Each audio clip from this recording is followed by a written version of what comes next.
What's going on? This is Brian John. Welcome to the SAI Service Marketing Podcast. It's a wonderful November 9th Sunday. I'm getting ready to go play some pickleball. Yeah, the big Brian, we like to get out and shake it a little bit, get some health. Did a little mountain bike ride today on the mountain, and that was out here in Southern California, just above Laguna Beach. Very foggy. It's kind of crazy.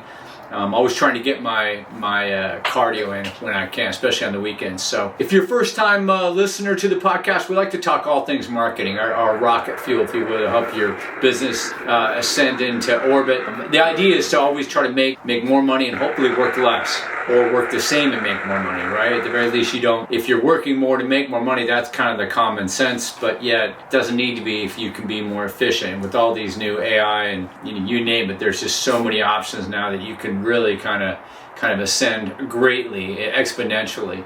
So, but let's get into today. Like I said, we're going to talk about the Savanah Bananas, easy to say, right? And how they were able to get an evaluation of $500 million, $500 million. And I don't think they've been around that long. I think maybe a couple of years, 2-3 years. They've sold out a bunch of their tour dates, and they're so popular. So we're going to get into what makes them tick. We're going to talk a little bit of news. There's nothing new right now with my son with the baseball season, because baseball season's over. I like to kind of touch into that because we're a big baseball family. But I do have a little bit of baseball news, which I'll throw at this, and you guys can figure out if this is something that you are surprised by or not. I'm going to put a little audio poll out to the podcast crew. You guys tell me, who do you think watches more of the playoffs? Would it be the NBA fans or the MLB fans?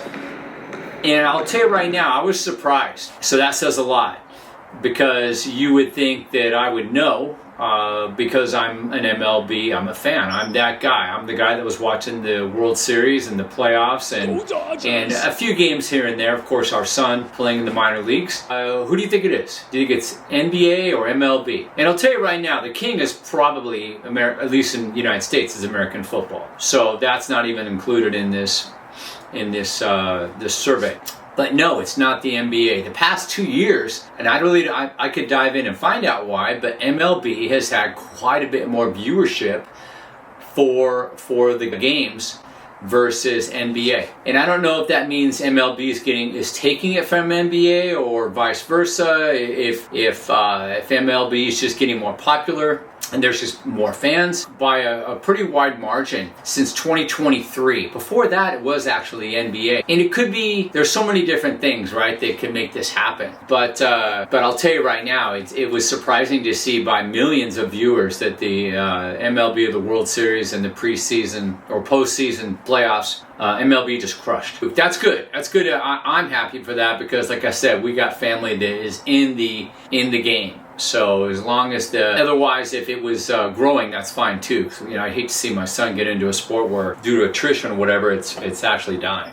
Right? Quick little cocktail here. One more thing before we get into the Savannahs and how you can learn from them and apply some of these principles to your business is news that came business last week. And I don't know if you guys ever seen the movie The Big Short. It was with Brad Pitt and the Batman actor. I can't, the guy with the lisp, I always forget his name. It's a good watch. It's a good watch. And that was from the financial crisis of 07, 08. And we're what? It doesn't seem like it, but we're 18 years from that. 07, 08. That's crazy. But yeah, we are. Time flies, doesn't it? So anyway, that same person / agency that called out that he was shorting those stocks and everybody said he was nuts is doing another short. And he publicized it, which is kind of crazy. And I don't think that's good for him, but I don't think he probably doesn't care. A lot of people listen to him and follow him. He went public and told that he was shorting stocks about AI. And AI is the biggest reason why most people say we're not in a full-blown recession right now. If it wasn't for AI propping up the market. So that kind of tells you that we kind of are in a recession. So I'm kind of surprised that he came out and said this. I mean, this guy knows this stuff and he does his fundamentals. And if he says that, hey, AI, these aren't good fundamentals, and that we really are in a recession, use that to your own devices, to whatever you think would be the right strategy. But that was kind of big, because this, like I said, this guy was a harbinger. I mean, he was telling people that, hey, I don't think AI is legit. I think you guys, the whole entire market and all the investment houses, you guys are nuts. And nobody would listen to him. And they're probably not listening to him a huge amount, but there are people that are, because he was right in '07. And just because you were right once doesn't mean you're going to be right all the time, but you at least have a little bit of trust, right? A little bit of that reliability, if you will. So anyway, this isn't going to be a long episode. We're going to get into this Savanah thing, and then we'll roll out. I'm going to try to do an interview this week, but my interview subject I wanted to go to next week. So hopefully we can get it together next week. So the Savanah Bananas, if you don't follow baseball, I don't know if it's called an independent baseball team. It's kind of like if you've ever watched the Harlem Globetrotters. They're more about show, and they're very talented. I mean, a lot of these guys were in the league, but the Savanah Bananas, and same thing, well, let's go back to the basketball. The Harlem Globetrotters would play a few other teams and go on tour. I remember as a kid going to see them, and they were really talented and entertaining, right? So the same formula has been wiped over basically to baseball. But I'll tell you right now, it's at a factor of probably about 10. Picture pitchers up on 10, 15-foot stilts pitching the ball, or hitters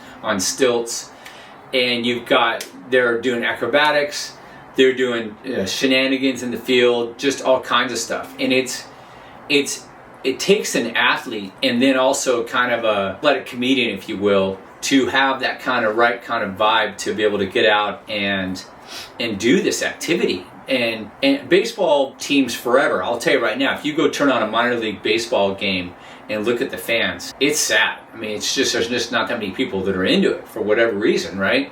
It's not that popular, and it's probably the same with the NBA or the lower division, the side leagues, if you will, to the NFL. So these Savanah Bananas, with their antics and their tours now, they go around and play. They have a couple other teams that they regularly play. Just the same kind of thing with the Harlem Globetrotters, because it's not just about doing a bunch of skills. It's about actually playing a game.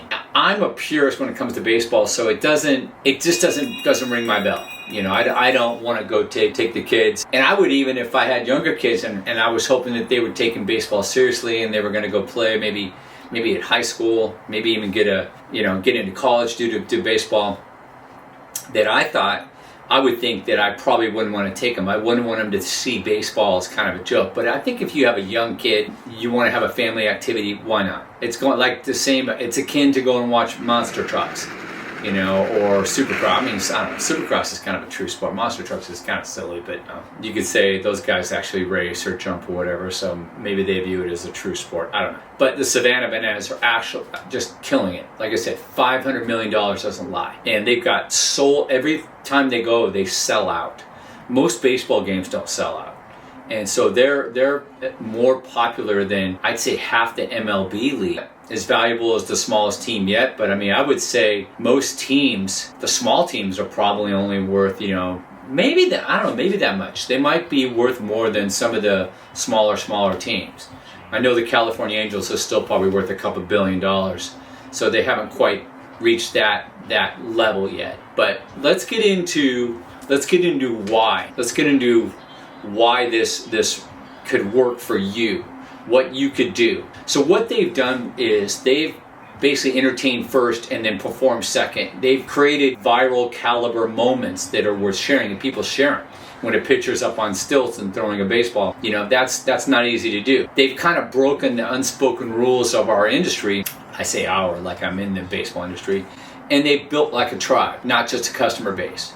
So here's the question, right? It's just entertaining and it's story worthy and all that, and you can go check them out if you want and get some entertainment value from what they do. But how can you, as a hairstylist, a plumber, a roofer, whatever, create your own Savanah Banana moment, in a commodity space? I'll tell you right now. I've got some notes here. Let's talk about hairstylists. All right. So industry rules: they're quiet, polite. They're predictable. They do the pretty hair photos.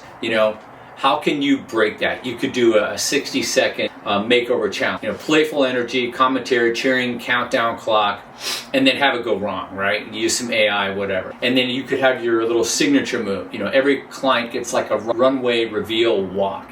And that's not going to be for your 90-year-old grandma that comes in for her curls, but you could do this for some of your younger clients if it made sense, and create like a Paris runway superstar, if you will, right? And this could be like a show format on social media, because I'll tell you right now, social media is what the banana is leaned on to get popular, right? And this is just kind of gets you outside of the footholds of the way we think that we have to act or perform for our jobs. And this is just for a hairstylist. You could lean in on media and get some amplification off of this, all right? So let's talk about a plumber. How could a plumber do a Savanah Banana moment and break the fourth wall, if you will?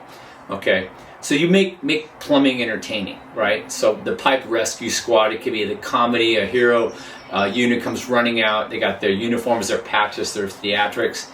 They could have a repair, kind of like a montage, whatever, and then have a flush of honor, right? Everyone cheers, and it's silly, the customer, but it's about being silly.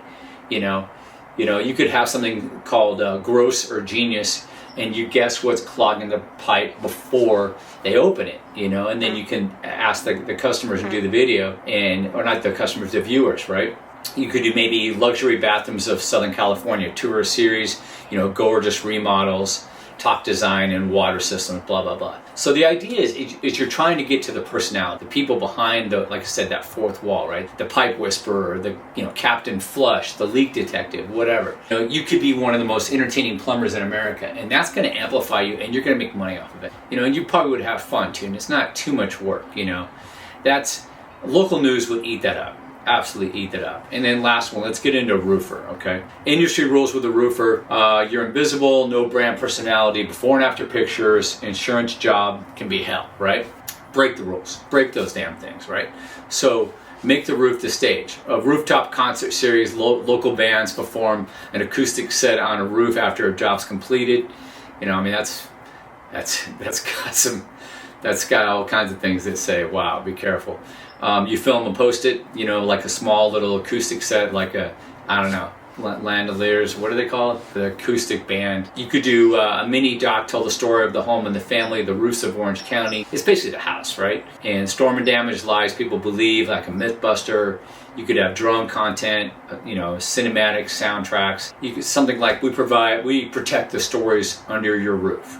Rooftop concerts. I'm not saying it's going to work, but the idea is it gets the juices flowing, so you start to think, okay, what could I do that's different? And you want to be memorable and you want to be different. So what the idea is, no matter what kind of business you own, I'm gonna give you guys a format, and then we're gonna roll out. So if you want like a little playbook, right? So number one, create the exact content formats. Okay, be repetitive. Write the scripts and the hooks. Build your branding angles that's going to make you different than everybody else out there, because speaking of plumbers, most plumbers are pretty damn boring, let's face it. Name the characters of the signature move.